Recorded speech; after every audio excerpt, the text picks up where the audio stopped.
Day in my life. Hello, Fugos. Welcome to my Uten Lanka food vlog. Pirada dira mga madi atong sugdan og pakpak ning nangka.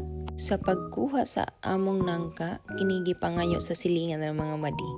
Shout out at salamat sa pagtabang Ati Ami. Ako dito siyang igagaw mga madi. Sunod na akong gibuhat, gitadtad na ako ang utan nga nangka. Syempre gislice-slice na siya cubes. Og nagkagod si Ati Ami diri mga madi. Sunod na akong gibuhat, gaslice ko sa lechon paksiw. Og akong gisunod ang mga lamas, sibuyas ug ahos. Sunod ang bell pepper o atong luya. Syempre naghimo na tagtuno madi. Ano sikreto na ako madi, akong giugasan og asin para walang tago.